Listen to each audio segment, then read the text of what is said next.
Então tá, boa noite a todo mundo, né? A gente está aí chegando praticamente na nossa última aula síncrona desse semestre, né? Semana que vem a gente vai fazer a nossa última avaliação e a outra semana vai ficar para as recuperações, tá?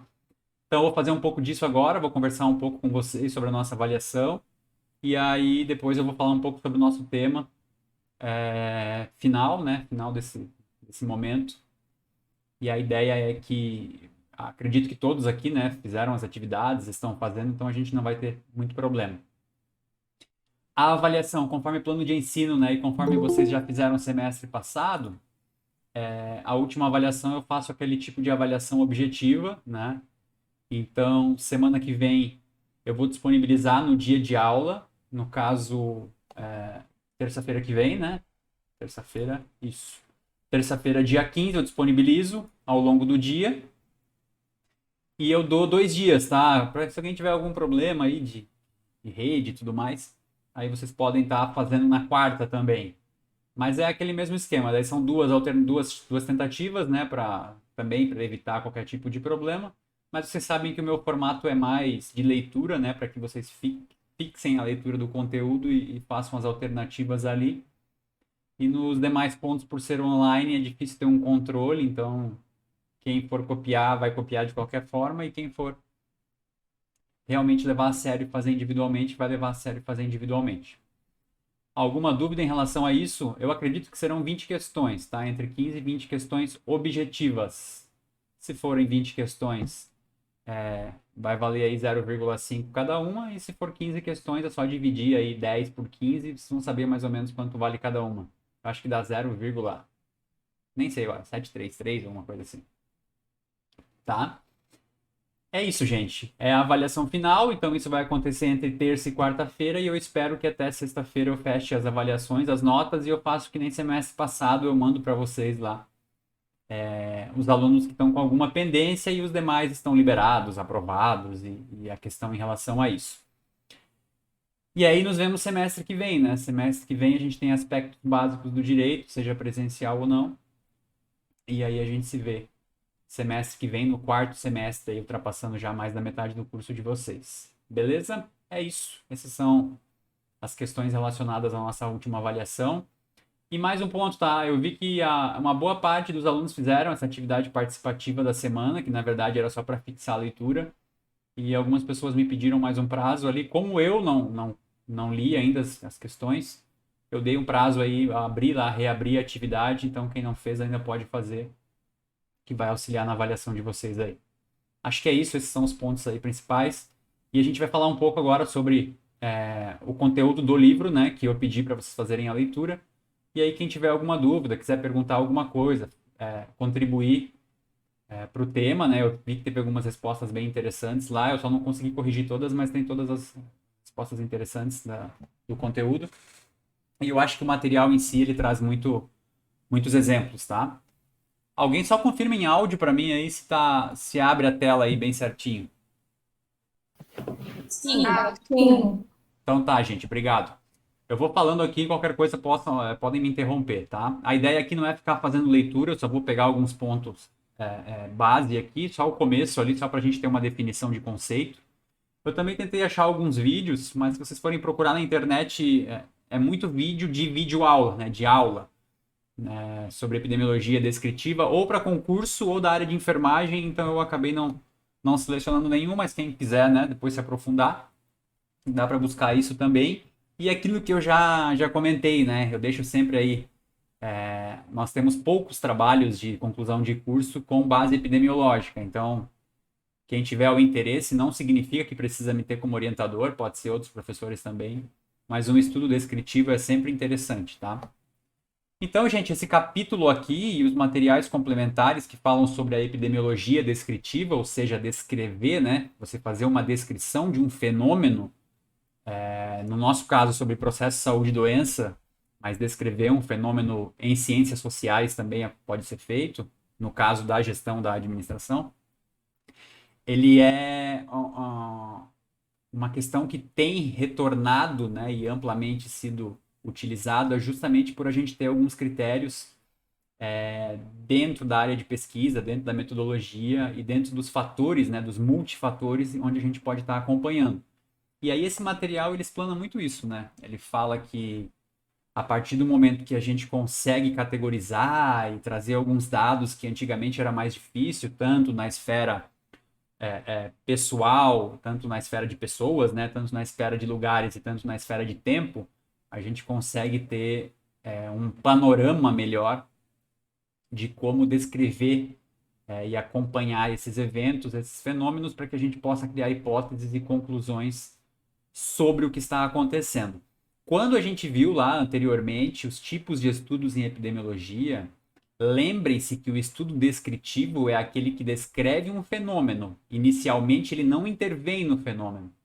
Né? Por exemplo, quando a gente fala de um estudo relacionado, um estudo clínico relacionado a uma vacinação, né?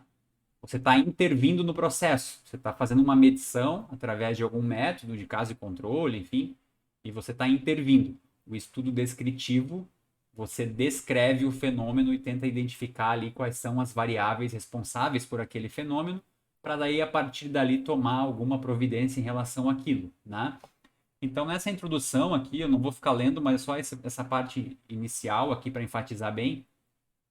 Então, ele trata disso, né? Padrões de distribuição de doenças e agravo nas coletividades é condição primeira para a suspeição de determinantes centrais envolvidos no processo de saúde e doença.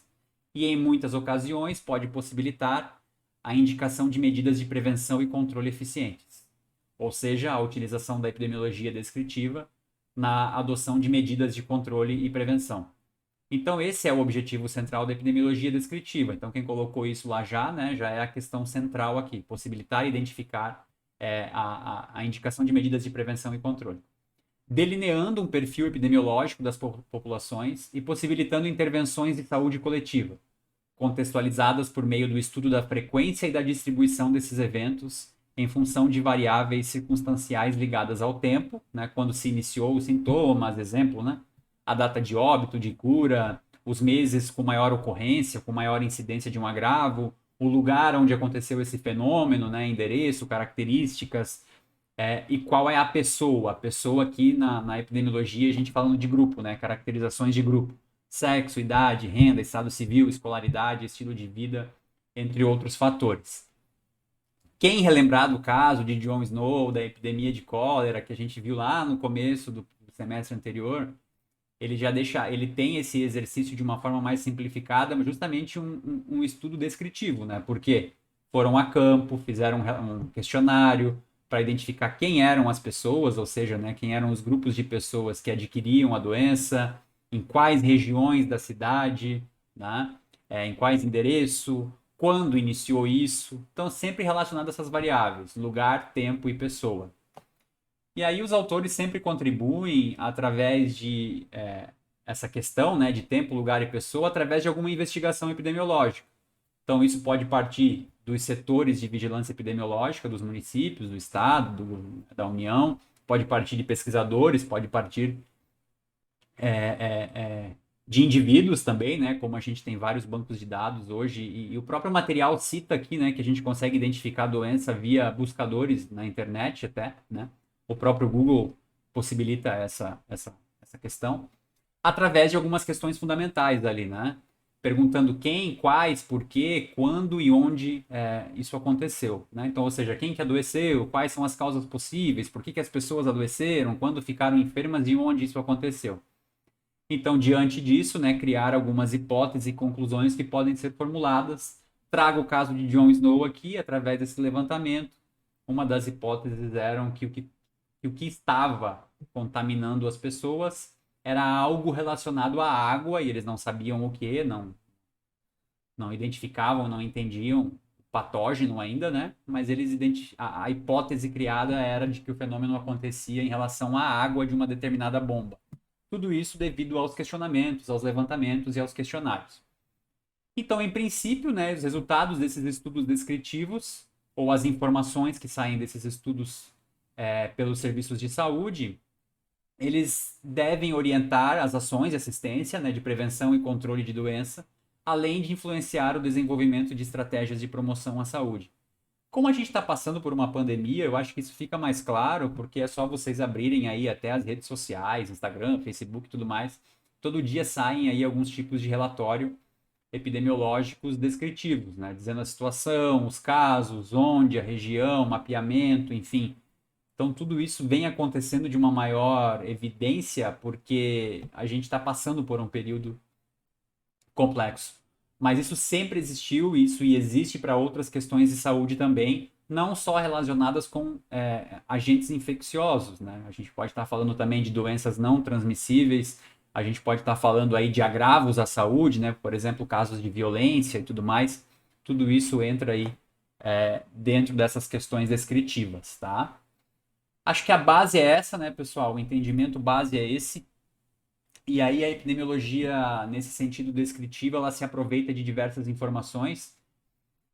Aqui tem, esse material tem vários exemplos, né? Ele traz ali várias figuras de mapeamentos, por exemplo, de levantamento de dados, né? Aqui ele traz um exemplo da questão de vulnerabilidade para a dengue. Joinville é bem caracterizado por isso também. Se vocês forem pegar os mapas lá da vigilância epidemiológica municipal, vocês vão ver que determinados bairros, ou seja, uma questão relacionada ao lugar, determina a quantidade de casos de dengue, né? É um exemplo prático do que acontece. Então é o fator lugar ali que determina os casos com maior amplitude e tudo mais. Então isso vale para tudo, né? Para todas as questões. Aí o material traz ali, né, um histórico e perspectivas atuais, faz alguns exemplos, traz alguns exemplos famosos, né, que acontecem. E depois, inclusive, até era uma das perguntas, né? Uma das perguntas era por que tem voltado, né? Por que tem crescido nas últimas décadas e por diversas razões o interesse pela abordagem descritiva, né? A gente passou por um momento que o foco era no entendimento de que a gente poderia prever quantitativamente os dados sempre, né? Poder apurar isso de uma forma mais quantitativa, mas o estudo descritivo vem na abordagem de observar esses fenômenos de uma melhor forma. E aí ele cita aqui quais são ou alguns dos pontos que fazem com que a gente possa estar utilizando essa descrição dos eventos e dos fenômenos como uma forma de buscar soluções, né? Então, um dos fatores ali métodos e técnicas que têm permitido aumentar o poder de entendimento dos fenômenos descritivos.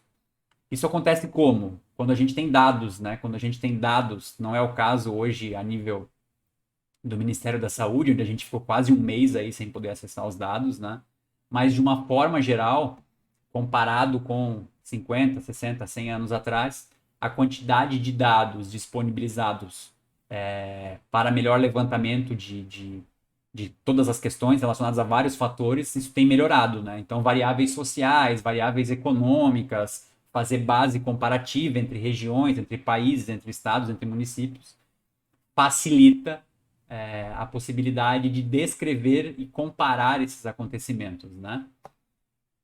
A incorporação de conceitos, né, vindos, por exemplo, da sociologia e de outras disciplinas que contribuem para a epidemiologia, para que a gente possa significar variáveis como sexo, raça e classe social, né?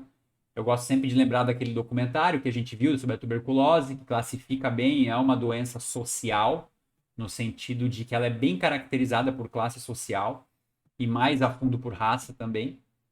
Então a gente consegue, através de uma melhor caracterização do que é raça, classe social, sexo, enfim, verificar que determinadas doenças atingem especificamente ou particularmente alguns grupos, né, em maior incidência e em maior prevalência. Outros pontos também, né? A utilização da epidemiologia na investigação de doenças emergentes e reemergentes, né? Doenças aí que emergem e que reemergem, ou seja, quando elas surgem novamente. E ele dá alguns exemplos aqui, né? O H1N1 e suas variáveis, né? E suas variações. E a gente tem aqui o caso da Covid como um caso central, mas ele também cita outras questões de saúde pública aí que de vez em quando reemergem, ou no caso, quando a gente tem esse fenômeno aí, por exemplo, de um declínio do processo vacinal para doenças que já estavam erradicadas ou sob controle, a gente tem a possibilidade de reemergir esses problemas, ou seja, eles voltarem a acontecer de uma incidência alta, né? Então ele coloca isso aqui, deixa bem categorizado nesse sentido. Alguém quer falar alguma coisa, gente? Só eu estou falando aqui, perguntar, fazer um comentário, fazer alguma comparação. Na hora que escreveu lá, pensou em alguma coisa?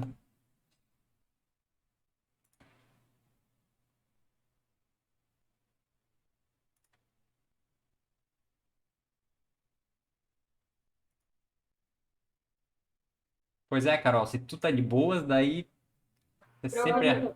Oi, Sandra, diga. Essa questão ali de remédio, eu entendi assim, digamos que aconteceu um determinado fato ali na saúde, mas faz muito tempo. E aí hoje, com uma nova demanda, esses fatos foram trazidos novamente para entender isso. Se for reemergente, sim. É como se você tivesse um controle, né, de alguma determinada doença e ela reemerge, ou seja, ela retorna acentuadamente, né, com casos de incidência ou ela prevalece em determinada população, tá? E aí são, como a gente sempre fala de multifatores, né, são multifatores que corroboram para que isso aconteça. Eu dei esse exemplo aqui agora, né, quando a gente tem um controle vacinal, por exemplo, da coqueluche, né, ou a gente tem um controle vacinal de alguma outra doença. E aí essa doença ela não aparece mais em grandes casos ou ela é praticamente erradicada na população. Quando a gente tem, sei lá, 80%, 85%, 90% da população vacinada. A partir do momento que essa taxa diminui, né, essa taxa de vacinação diminui, a gente começa a ter casos que vão se multiplicando, aquele R0, né, que a gente sempre fala, se ele sempre for maior que 1, é a probabilidade dele estar proporcionalmente espalhando essa determinada doença, e aí com um grau de vacinação menor, você tem um espalhamento maior disso. Então é um problema de uma doença que reemerge, né? Ela retorna a ser um problema de saúde pública maior do que ela já foi. Tá? Então essa é a grande questão. Eu estou dando esse exemplo, mas pode ser aplicado a outros casos também que de vez em quando aparecem. Ele cita aqui no material, se eu não me engano, um caso de raiva e de febre amarela também. Ó, eu lembro desse evento aqui, aconteceu em Minas Gerais ali em 2016, quando apareceu na região acentuadamente em Minas Gerais, né? De casos de febre amarela e a identificação através da morte de animais, né, macacos que morriam ali. E também, então, ela reemergiu acentuadamente e foi feito um controle ali, mas nesse caso não teve a ver com vacinação, tá? Mas acontece, né? Vocês vão ver que quando a gente fala de tempo ali, vão ter doenças que ao longo dos séculos elas retornam também, simplesmente ainda sem poder identificar especificamente qual é o fator predominante desse retorno, né? E aí essa caracterização que a gente está falando aqui, ela pode ser relacionada com aquelas três variáveis, né? Tempo, lugar e pessoa. Então essa a gente falou aqui relacionada com o tempo. E dentro da variável tempo, a gente pode fazer subcaracterizações também, subcategorias, né? Basicamente, então, essa variável tempo numa distribuição cronológica, ou seja, a frequência que essa doença, né, ela aparece ao longo dessa cronologia. Além da cronológica, a gente tem uma variação atípica nessa doença, né? Ou seja, existe uma taxa dessa doença ao longo do tempo, mas por algum determinado fator ou por multifatorialidade, a gente tem uma variação atípica, tá? Vou dar um exemplo esdrúxulo aqui. Mas vamos supor que ao longo dos últimos 30 anos a gente teve, sei lá, 10 mil mortes no mundo por gripe, né? E aí, em determinado ano, de 10 mil passa para 50 mil, para 100 mil. Então, a gente tem uma variação atípica dos acontecimentos, né? A gente teve uma irregularidade na variação. Esse acompanhamento é feito justamente para identificar. E aí, eu estou falando de casos amplos, né? Mas isso pode ser relacionado a surtos, né? A gente pode relacionar isso a surtos. Tanto é que o exemplo aqui dado é justamente isso, ó, intoxicações alimentares, né? Um evento que um controle típico, mas às vezes acontece de ter uma intoxicação maior. Epidemias por doenças transmitidas pela água contaminada, a gente também teve na década de 80 cólera no Brasil. Surto por água potencialmente contaminada, também outros eventos. Então, são exemplos de variações atípicas. Não que seja aceitável uma quantidade de indivíduos, né, mórbidos, de ter morbidade, mas quando há uma variação atípica é o que chama a atenção para que isso também possa se prever ou se possa se planejar e combater de alguma forma. Aqui ele mostra, ó, por exemplo, um diagrama que faz um acompanhamento por semanas epidemiológicas da dengue, né? E você veja, você tem uma questão típica, né? E você tem ali em 2015, na 20ª semana, uma variação atípica. Você tem um aumento vertiginoso dos casos. Então aqui é o momento em que a vigilância, o sistema de saúde e a população como um todo, né? Porque essas questões de saúde não são centralizadas em questões só do ambiente de saúde, deve tomar ações para que isso possa ser melhor controlado, né, planejado, enfim, outras questões que envolvem isso. Tá? Isso vale para tudo. Aí a gente tem também, dentro da variável tempo, as variações cíclicas, né? Ou seja, existem ciclos periódicos e regulares, tá? Em determinada doença. Então ela tem a tendência de ser ascendente ou decrescente, né? Ou seja, os casos crescem e diminuem. E tem alguns exemplos, né? Que são mais representados ali. Ele cita ali sarampo, rubéola, difteria. E a ideia é entender qual é o fenômeno, né? Quais são os fenômenos que fazem com que essa doença seja cíclica, ou seja, ela tem um ciclo, ela vai e volta ao longo do tempo. Né? E para finalizar, a gente tem a sazonalidade também, acho que deve estar aqui embaixo, que é a variação sazonal, ou seja, depende da época, né? Depende de determinadas estações do ano, dias, horários, enfim, uma sazonalidade. Então, quando tem essa alteração relacionada à questão sazonal, você tem um acréscimo ou decréscimo de determinada doença. Isso a gente consegue deixar bem claro, né? Épocas de chuvas e ambientes úmidos, a gente tem uma caracterização maior de doenças relacionadas com vetores, né, com mosquitos e tudo mais. A gente tem no sul também, né, a questão da gripe, das doenças respiratórias no inverno, não por ser inverno em si, mas pela população estar em um contato mais próximo, em ambientes mais fechados, enfim. Então a gente tem essa questão sazonal também dentro da variável como um exemplo que envolve isso também, tá? Então essas são as questões aí que estão envolvidas. E aí, por fim, né, a gente tem também ali a questão da tendência histórica ou circular. Quem já leu aqueles livros que eu sempre orientei aí para vocês, ou que pelo menos aquele livro que eu doei lá, vocês vão ver que tem, né, a peste, né, a cada 100 anos a peste retorna, a cada 50 anos a gente tem um caso de determinada doença e tal. E então essa tendência histórica ou secular, ela vem nessa ideia também que através de períodos de tempos, décadas e séculos, a gente tem uma frequência de determinada doença. Infelizmente, a gente tem, né, alguns exemplos de doenças que se mantêm no sentido de que elas existem ao longo dos anos, desde que foram identificadas.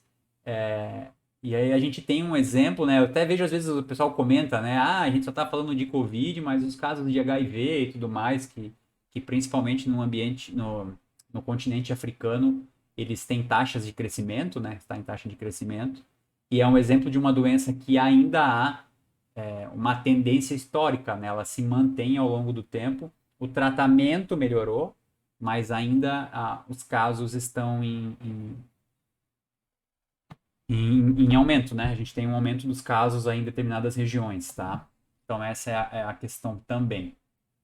Tá? Aqui eu achei interessante porque ele faz um levantamento, gente, que é uma coisa que normalmente a gente não pensa muito, né? Ele fala aqui de um exemplo é, de acidentes com vítimas fatais e feridos, né?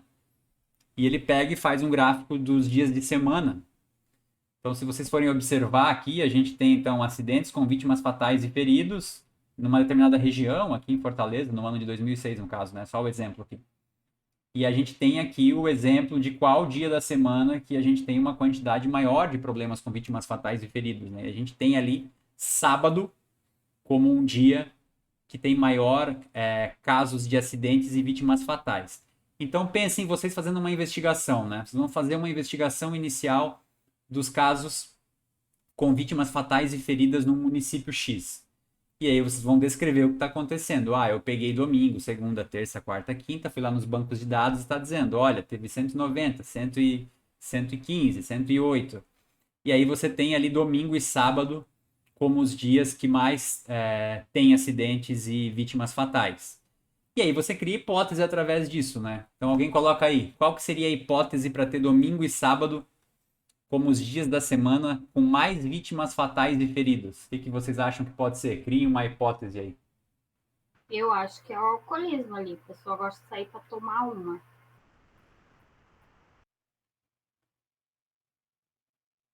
Tem mais gente de folga e por isso. A Jéssica colocou festa, bebida. Tendo mais gente de folga, acredito também que tenha um maior fluxo O que mais poderia ser? Maior circulação de pessoas, praia. Veja, gente, vocês estão criando as hipóteses a partir de uma premissa que a gente tem ali dos dados iniciais, tá? Eu acho que a ideia de entender o que é a epidemiologia descritiva vem nesse sentido. Porque para a gente fugir do viés, para a gente fugir daquilo que a gente acha, o interessante é fazer esse tipo de levantamento, né? Porque eu também, a primeira coisa que me vem na cabeça é pensar que final de semana as pessoas saem de madrugada, saem sábado para domingo, bebem, né? E viajam, enfim, e aí a gente pode ter mais casos relacionados a isso. Mas isso aí é uma hipótese que eu criei com base no meu achismo, certo? Não tem evidência científica disso. Até porque, se a gente for verificar, pode ser que durante a semana a gente tenha uma circulação maior de veículos, né? Então é preciso ver se isso é realmente a hipótese a ser considerada. E aí a gente precisa fazer um aprofundamento. Se a gente está falando que a questão pode estar relacionada com bebida alcoólica, com alcoolismo, a gente precisa ver se existem dados para comprovar isso. Dessas pessoas que sofreram esses acidentes, a gente tem as informações se foi feito medição, né? Isso vem de encontro com aquilo que a gente falou agora no começo ali, que hoje a gente possui mais dados para poder confrontar e verificar, dos acidentes que aconteceram no final de semana, 90% estavam relacionados com a questão da bebida alcoólica. Então a gente tem um indício de que pode ser isso. Mas aí, por exemplo, alguém colocou outra coisa ali, maior circulação de pessoas. A gente pode fazer uma comparação com o tráfego de veículos, né? O tráfego de veículos aumenta no sábado e domingo na determinada rodovia ou no determinado município. Ele aumenta 50%. E os casos de acidente também aumentam 50%. Então a gente tem aí uma correlação de que pode ser esses dois eventos relacionados. A Gilcara colocou praia, né? A gente contém dados para verificar se esse tráfego de veículos ou se esses acidentes que acontecem estão no sentido litoral, né?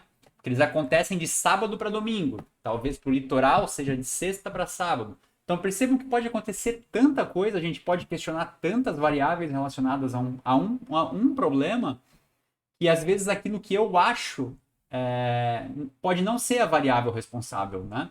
Por isso que a gente sai do achismo e vai tentar responder isso. Diga, Sandra, tu levantou a mão aí, né? Oi, professor, tá me ouvindo?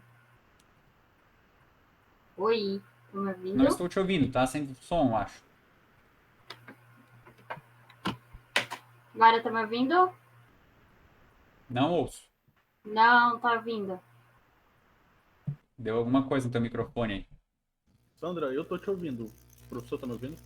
Tô ouvindo a Sandra. Eu não tô ouvindo ninguém, tá? Nem a Carol. Eu também tô ouvindo ela. Tá me ouvindo? Tá todo mundo escutando, todo mundo, só o professor que tá. Tá, gente, agora eu entendi aqui. Minha caixinha de som, ela, depois de um tempo, ela desliga sozinha. Agora. Tá me ouvindo? Eu vi que tava desligado aqui. Mas vocês estavam me ouvindo, não? Sim. Tá. É porque ela tá pegando do microfone aqui. Daí deu certo agora. Vai lá, fala, Sandra, desculpa. Tá me ouvindo agora? Sim. Tá. Na verdade, assim, professor, não é sobre esse índice que a gente fez uma hipótese agora, de dados de final de semana. Eu lembro que quando eu estava fazendo a minha CNH, o instrutor até comentou com a gente que ele fez uma pergunta para a gente, na verdade, dirigir na BR na cidade, a diferença. por exemplo, dirigir na BR, é melhor ou mais conveniente? E todo mundo, é melhor, porque não tem todo aquele trânsito de carro e tudo mais, o sol vai. Só que, na verdade, ele é mais conveniente. E até eu li alguma coisa assim, eu vi no jornal, um tempo atrás, uma reportagem, que o índice de acidente nas BRs, com vítimas fatais, não é tanto por... Isso não é muito divulgado, mas não é tanto por incidência de bebida alcoólica, desses motoristas que falam de tomar esses, acho que é rebite que fala, para ficar acordado mais tempo, é lógico que tem isso também, mas são de pessoas novas no volante, tipo, habilitado recentemente, porque até foi um policial da Polícia Federal, acho que do BR, que comentou. Que assim, quando a gente é aluno novo, a gente recente da habilitação, a gente acha que vai para o BR é mais tranquilo para dirigir. Só que, na verdade, quando não se tem conhecimento, um erro por milésimo de segundo é fatal. Então, nesse dia que eu estava assistindo a reportagem, na verdade não era uma reportagem, era uma reportagem, eu estava lendo num site de noticiário. Era de, por incrível que parecesse, o maior índice de acidente nas rodovias federais era de principiantes, vamos dizer assim, pessoas que estavam recém-habilitadas, com 1 ano, 2 anos, porque as pessoas acham assim, tive habilitação, já sou motorista, mas não é bem assim. E eu sei que esse índice não é muito divulgado, então é uma coisa que realmente é verdade. Ô, Sandra, eu acho que o interessante é o seguinte, olha só, tu trouxe mais uma hipótese, né? Que pode ser a inexperiência do trânsito do motorista que ocasiona isso. E aí a gente pode, eu parti de uma premissa aqui, né, do meu achismo, que é relacionado ao álcool, como eu falei para vocês, foi um achismo, né? A gente vem aqui justamente fazer um estudo descritivo para tentar anular esses viés individuais e trazer o que realmente esses dados significam. E aí você consegue pensar em mais coisas, né? Por exemplo, inexperiência no trânsito é uma coisa que eu não pensei de primeiro momento, mas quando tu falou, eu já pensei também. Se a gente caracterizar que os acidentes estão acontecendo mais em rodovias, pode ser também pela questão de maiores velocidades em rodovias do que acontece na cidade. Então, assim, são N variáveis que hoje em dia a gente tem a possibilidade de estar verificando pela quantidade de dados que a gente possui. Então, essa é a, digamos, vantagem de você possuir dados. O problema pode estar relacionado com os indivíduos, já que a gente está falando de saúde, de questões sociais, que o indivíduo que não tem o entendimento de que as coisas funcionam assim, ou que não quer ter o entendimento que as coisas funcionam assim, a única premissa que ele concebe é a do achismo, né? É como se eu chegasse aqui para vocês e falasse, não, claro que tem mais acidente no final de semana, as pessoas bebem mais, né? Eu tirei isso da minha cabeça, essa é a minha verdade, e pronto, dane-se. Não, mas pode ser outra coisa. Não, não pode, é tão óbvio, né? Você é burro, você não tá vendo? O cara bebeu, eu conheço um amigo que bebeu, então ele sofreu um acidente, é por isso que acontece. E é justamente a ideia que a gente se liberte disso, né? Vou dar um exemplo, assim, de discussões que acontecem familiares, aí vocês devem saber, né? A pessoa fala, eu tomei cloroquina e não fiquei doente, né? Mas eu posso ter tomado café preto, posso ter surfado, posso ter corrido, posso ter bebido Coca-Cola e também não ter ficado doente. Eu posso dizer que foi a Coca-Cola, tá? Essa é a questão. Se tem um monte de estudo dizendo que não funciona, se a empresa que produz o medicamento diz que não funciona, por que diabos você acha que funciona? Estou dando só um exemplo à parte aqui, mas poderia ser para outras coisas também, né? Por exemplo, sei lá, eu não tomo vacina porque tem um chip dentro da vacina, né? Por que diabos a China colocaria um chip dentro da tua vacina? Tu é tão importante assim, 7 bilhões de pessoas no mundo, por que que tu acha que eles vão colocar um chip na tua dose, abençoado? Tu não... sabe? Umas coisas assim que a gente tem que conviver. Sendo que você tem isso aqui, né? Tá tudo aqui, ó. Eles não precisam colocar chip em ninguém. Tudo que eles querem saber sobre você tá aqui. Mas, enfim, a ideia é justamente que, através de um estudo assim, a gente possa tentar eliminar essas questões, ou tentar trazer os dados mais claros. Mas é complexo, né, pessoal? Justamente a gente tem esse problema porque existe uma complexidade, porque não fica no 0 a 100. É 100% é isso, ou 0% aquilo, né? Quando a gente for trabalhar com questões quantitativas, por exemplo, 56%, as pessoas têm dificuldade de entender isso, né? Nós todos temos, né?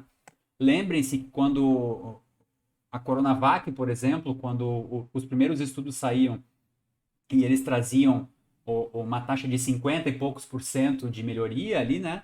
As pessoas fizeram o quê? Ah, então quem um toma morre e um toma se salva, né? Essa foi a interpretação que foi dada.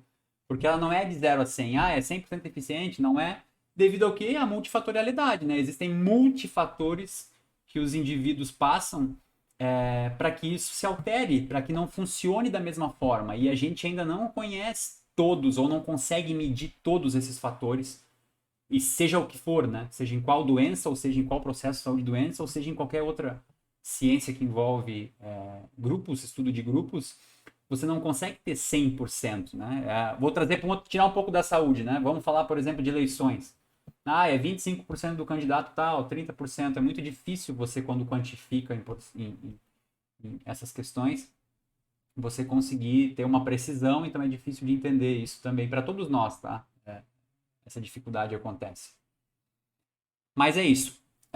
Alguém quer complementar mais alguma coisa? Eu acho que esse exemplo ali ele é bem válido justamente porque ele traz isso aqui, né? Tu vê, é um gráfico não, é uma tabela simples, né? Um quadro simples que traz dias, traz porcentagens de casos, traz a média mensal e a partir daqui a gente já consegue inferir algumas hipóteses do que pode estar acontecendo. Esse seria um primeiro passo, né? O segundo passo é ir atrás desse levantamento e fazer as análises se realmente essas variáveis que a gente propôs estão de acordo, né? Aqui está falando de Fortaleza, por exemplo, verificar se tem a ver com essa relação aí de bebida alcoólica, rota, né? Se tem a ver com maior circulação, rodovia ou os acidentes acontecem no centro, na metrópole ou em áreas suburbanas, enfim, várias questões que podem estar atreladas a isso, né?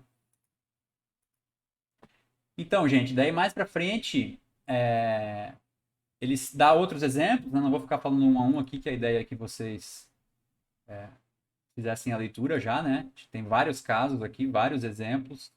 Ele cita aqui a questão do HIV também, é uma questão importante. E ele fala, esse aqui que eu achei interessante, tá? Esses dias eu até olhei de novo. Deixa eu ver se eu acho aqui, eu mostro para vocês. Que é justamente a utilização dos dados que a gente tem acesso hoje para estar buscando mais informações, né? Então foi feito um estudo ali que a gente consegue, quanto mais as pessoas buscam determinada doença na internet, ela está relacionada com o aumento dos casos daquela determinada doença naquela região. Então, por exemplo, se eu vier aqui agora e perguntar sintomas da gripe, né? Colocar no Google aqui, existe uma correlação ali entre casos de pessoas perguntando sobre determinada doença e realmente quantidade de doença acontecendo naquela região. Tá? Então foram feitas algumas pesquisas, eu achei bem interessante.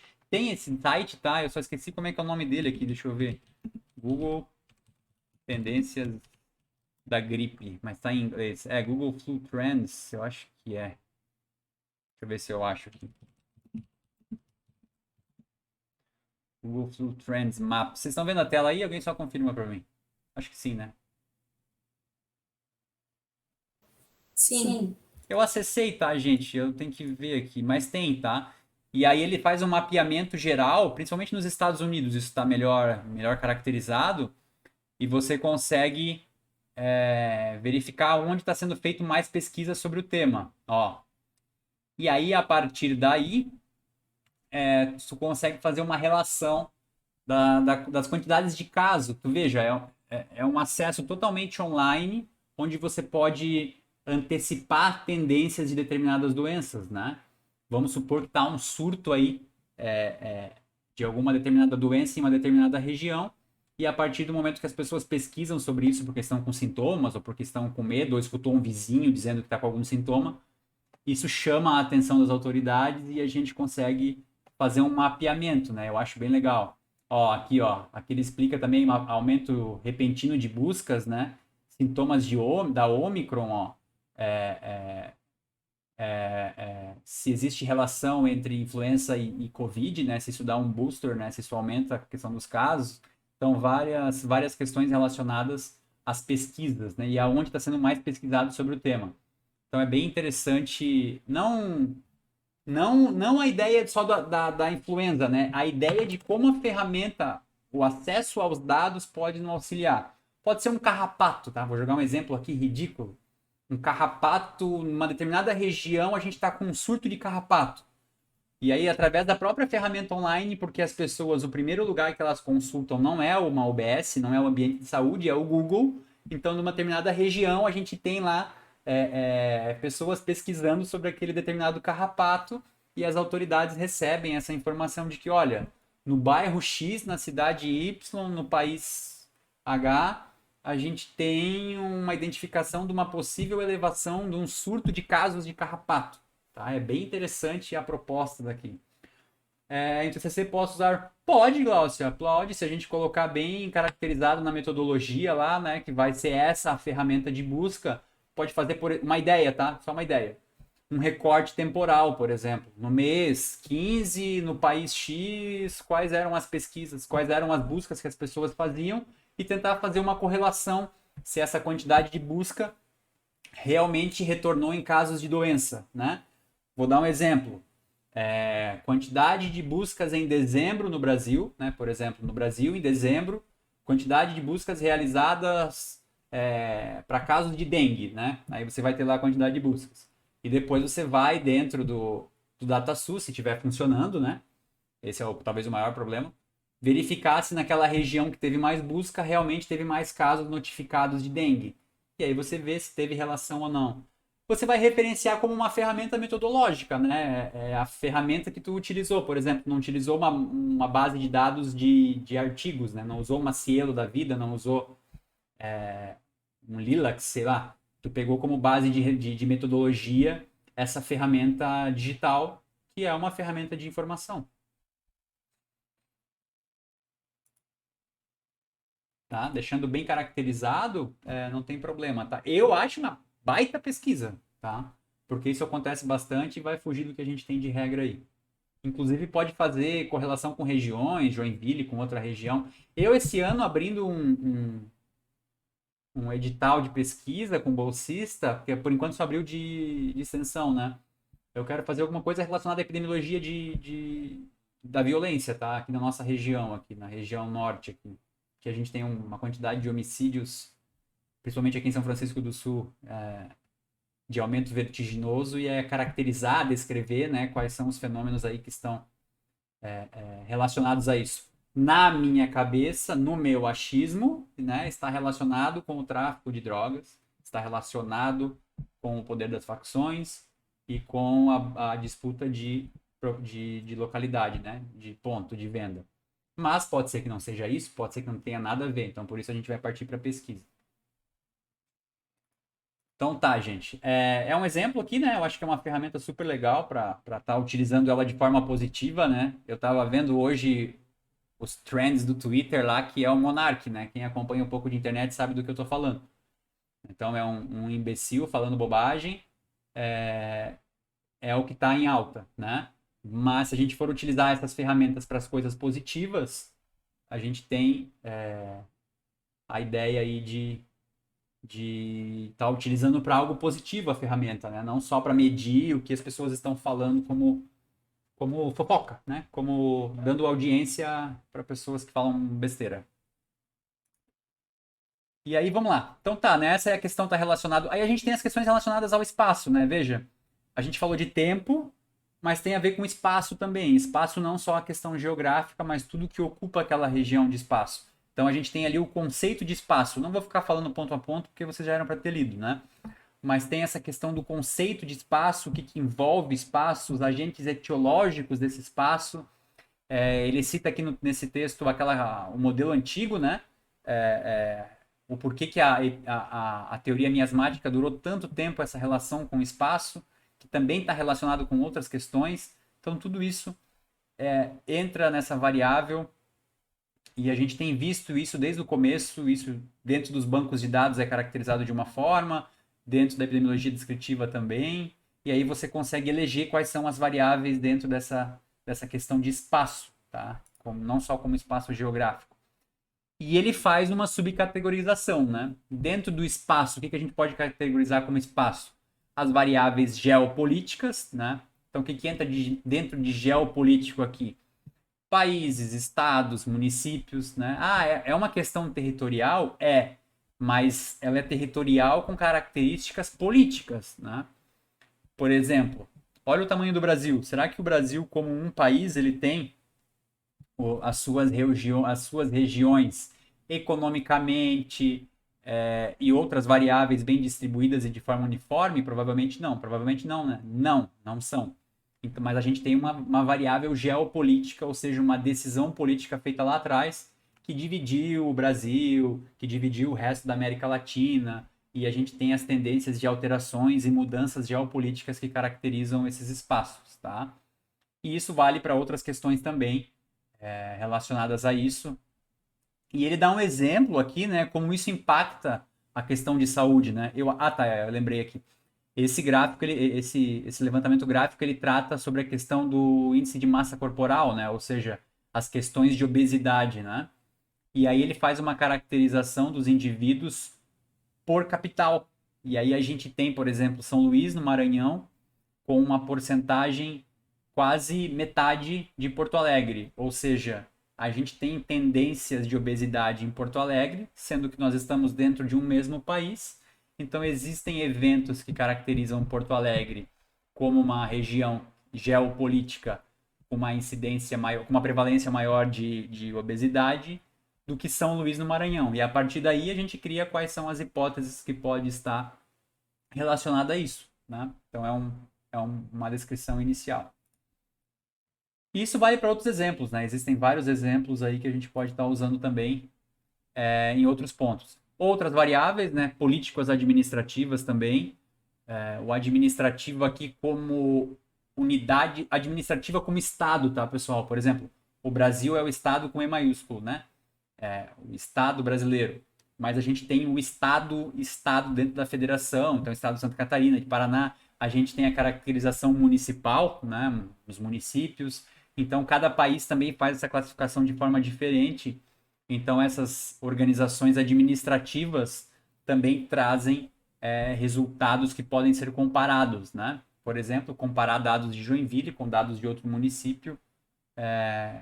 Questão político-administrativa também influencia nas tomadas de decisão e nos resultados, né? Por quê? Porque cada município pode agir de forma diferente.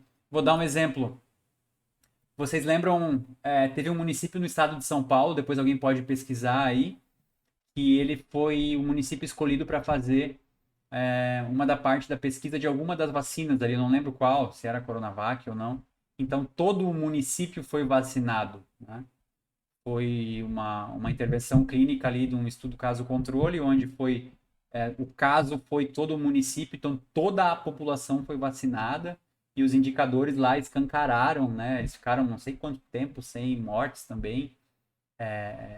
E esse é um exemplo de uma decisão político-administrativa que interviu na prevenção da saúde da população. Ou seja, esse prefeito tomou a iniciativa, olha, isso, Serrana, Vinícius, tragam para o nosso município, podem fazer o teste aqui, né? E eles tiveram o retorno de que foi positivo, né? Os dados estão lá na população, tá? Estou dando um exemplo atual, mas poderia valer para qualquer outra questão aí. Variáveis geográficas em si, né? A gente está falando aqui de geopolítica, mas a gente tem geográfica, e aí entra as outras questões que envolvem a geografia ali do espaço, né? Então são várias as questões também que podem ser caracterizadas aqui. Aí entram questões físicos, químicos, morfológicos da região, biótico, né, da fauna, da flora, a questão humana e as necessidades sociais e econômicas que entram dentro dessa caracterização. Então, são várias as questões que estão relacionadas aí. Fatores demográficos também, né, a influência demográfica, ou seja, as populações são diferentes, idade, sexo, predominância, e a gente tem uma ideia também da questão da pirâmide etária, né, que entra aí nessa ideia de interferir dentro do processo de saúde e doença de acordo com isso. Então, várias são as caracterizações que podem ser feitas. E aí, para finalizar, né, a gente tem a questão da variável pessoa, né? Pessoa como característica do indivíduo que vai interferir nos estudos de grupo. E aí tu pode pôr características gerais ali como idade e sexo. Quem fez as pesquisas nas bases de dados sabe do que eu estou falando. Você consegue caracterizar lá idade, sexo, características familiares, estado civil, idade dos pais, dimensão da família, posição na ordem de nascimento, enfim, características étnicas, né, de raça, cultura, religião, grupo étnico, nível socioeconômico, as ocorrências durante a vida, as características endógenas, as ocorrências acidentais, os hábitos e atividades, ou seja, tudo que envolve o indivíduo, né, na questão individual ali dos dados, mas que você consegue caracterizar para um grupo depois para fazer as associações, as correlações, para verificar se existe relação entre características gerais, familiares, hábitos, características endógenas, acidentais, para que a pessoa tenha sofrido alguma intervenção no processo de saúde e doença dela. Então, todos esses fatores estão caracterizados. Aqui, gente, a questão é a seguinte: vocês vão ser mais responsáveis do que eu por uma questão que é tão importante, mas que muitas vezes não é levado a sério, que é a questão dos lançamentos na hora de fazer registro desses dados, tá? Quem trabalha na área da saúde sabe do que eu estou falando. Quem possui pessoas próximas que trabalham com os dados e lançamento dessas informações dentro dos sistemas públicos, municipal, estadual e federal, sabe do que eu estou falando, né? Não é dado a atenção, não é dado o treinamento, não é dado capacitação para que as pessoas façam corretamente esses lançamentos, para que a gente possa ter esses dados da melhor forma possível. Conheço pessoas e converso com pessoas que trabalham na área da saúde, tanto na iniciativa privada, tanto na pública, e que na hora de preencher determinadas documentações deixam vários campos em branco ou adotam aquele, faz assim, né? Disseram que era assim, eu nem procurei entender o porquê, mas faz, deixa tudo igual. E aí vai acontecer aquelas questões que vocês viram quando fizeram os levantamentos. Você tem o IBGE, por exemplo, dizendo que 50% da população de determinada região é parda, mas quando você vai lá nas questões de saúde, tá lá dizendo que 99% dos atendimentos foram com brancos, né? Por quê? Porque talvez na hora de fazer o lançamento lá, a pessoa coloca todo mundo como branca, como pessoa branca, e fica assim daquele jeito errado, né? Então essa é uma responsabilidade para a área da saúde, óbvio, mas que para quem trabalha com o lançamento desses dados, saibam o quão importante isso é. Tá? Eu sei que tem gente que não está especificamente na área da saúde, mas trabalha na área de faturamento, por exemplo. E aí lá não quer preencher a nota fiscal corretamente, não quer preencher o documento corretamente, e vai deixando passar, e você tem aí dados faltantes ou dados errados. Pior do que faltantes são dados errados, né? Que aí você coleta informação que não é verdade, não é precisa e não condiz com a realidade. Bom, a ideia é essa, né, pessoal? Isso aqui, se a gente fosse ver a fundo, a ideia era a gente começar a fazer né, só para ter... Eu estou com alguns aqui pendentes para publicação de algumas ideias, mas a gente tem esse tempo aí de 1 a 2 aulas para falar um pouco sobre esse tema. E eu espero que vocês tenham visto, né, dentro da epidemiologia, alguma coisa que chame a atenção, que vocês relembrem algo que viram aqui para a gestão, né? Esse é o nosso foco aqui. Nosso foco não é ser epidemiologista, nosso foco não é ser da área da área clínica, nem intervir no processo de saúde e doença, mas é entender a importância dos dados, a importância da epidemiologia e a importância da gestão na hora da tomada da decisão. Para que não aconteça, por exemplo, o que pode estar acontecendo em algum lugar, tá? Vou dar um exemplo fictício. Algum incompetente, algum idiota administrando a saúde de algum país ou de algum estado, de algum município, alguém que coloca as questões de planejamento, de execução abaixo, no caso, né, da sua própria ideologia ou de alguma coisa nesse sentido, e a gente tem a catástrofes aí, por exemplo, países que estão entre os países que mais morrem pessoas aí por problemas de saúde, achando que está tomando as melhores decisões, né? Meio... Não sei se existe um caso real sobre isso, né? Estou dando uma questão hipotética, mas tem países, por exemplo, né, hipoteticamente falando aí, que estão entre os 5 países que mais morrem pessoas da doença, e aí tem a alta cúpula dizendo ainda que estão tomando as melhores decisões, né? É meio Meio estranho isso, tá? É isso, gente. Alguma pergunta, alguma dúvida?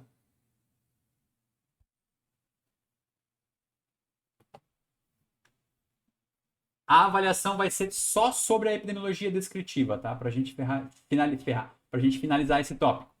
E aí, quem ficar em recuperação, a última avaliação vai ser sobre geral, né? Vai ser sobre todos os pontos abordados nessa unidade. Beleza, gente? Fechou, então?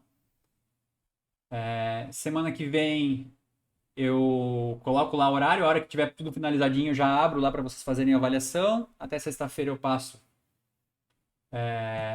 Eu acho que vou dar um meio pontinho para ajudar na prova, Sandra. Se quem fizer bem certinho aqueles textos lá, tá?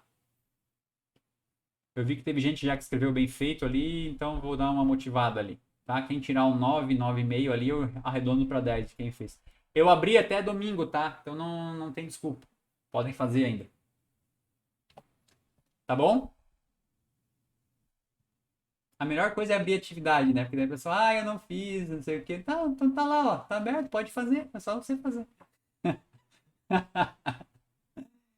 Dizer, não vou reabrir, daí ficam, o professor é ruim, não sei o quê. Não, tá aberto, pode refazer.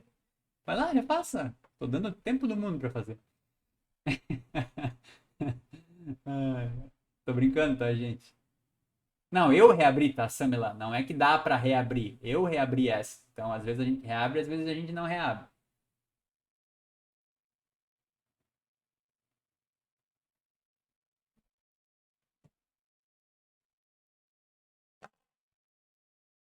Então tá, gente. Boa noite.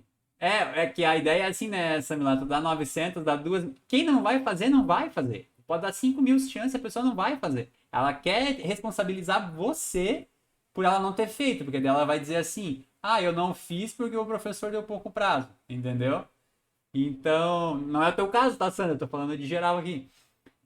Então tu deixa, faz. A pessoa não faz, mas quem não vai fazer não. Pode dar um dia, pode dar 50, não vai fazer. Ela quer culpar você por não fazer. Beleza, então, gente. Boa noite todo mundo aí, tá? Boa. Qualquer coisa me manda e-mail ali. Eu já anotei os nomes das pessoas que têm interesse em participar do processo de extensão, tá? E aí a gente vai conversando aí. Boa semana. Qualquer coisa me procurem e a gente vai conversando. Boa noite, Glaucio, Eduardo. Até mais.